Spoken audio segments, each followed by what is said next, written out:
The cost of operations for airlines in Nigeria is huge, with 40% going into aviation fuel purchase, 11% higher than the global average.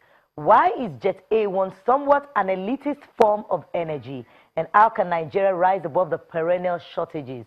That's the crux of our discussion. Plus, Nigeria should look at the actions of countries like Togo and Ghana and raise the bar of its aviation game. That's our sneak preview. Welcome to Aviation This Week on Channels Television. I'm Bukola Joe Oketumbi.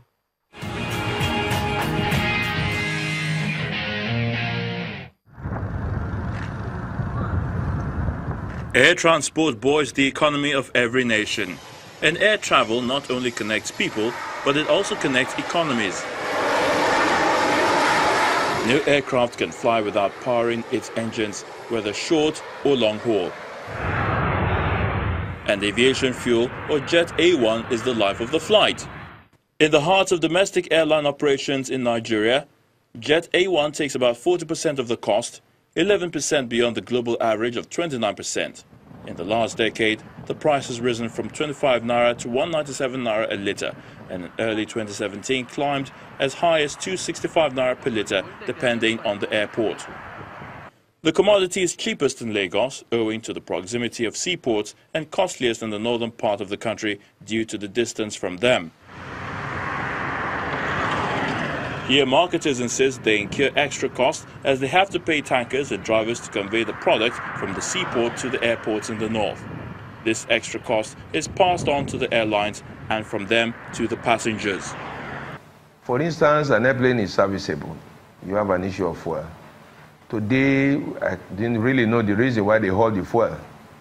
Because the government have been kind enough to give out, when in the past they give an excuse that it's difficult for them to get access to forests, for them to get this product out and to bring it in. The product is not available, or they have short-landed cargo, there are problems at the port, the jetty got burned, so many histories of stories they are telling us. So we cannot fault them because they have the product in their hands. The perennial shortage of aviation impacts heavily on flight schedules most times. But they moved the flight today to 12, and they only told me this morning, and I had a program. So that ticket, I've opened it, and I have to pay for opening it. They have changed my time, and they are not paying me back for loss of or inconvenience or loss of opportunity. And to underscore the importance of this form of fuel, let's look at the requirements for different aircrafts. Aircrafts usually utilize fuel depending on their engine capacity and load factor. The operation is carried out in a safe manner because our duty is to ensure safety standards in line with the International Civil Aviation Organization standards and recommended practices.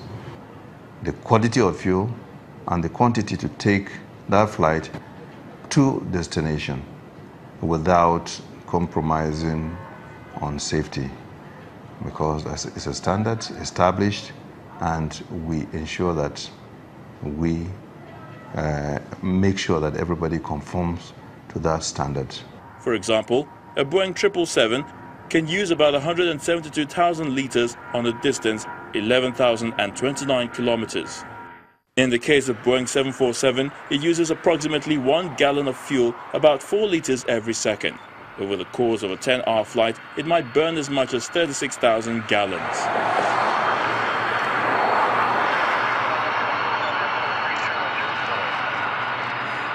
For the biggest member of the Airbus family, the plane can carry 81,890 gallons of fuel and flies 8,000 nautical miles.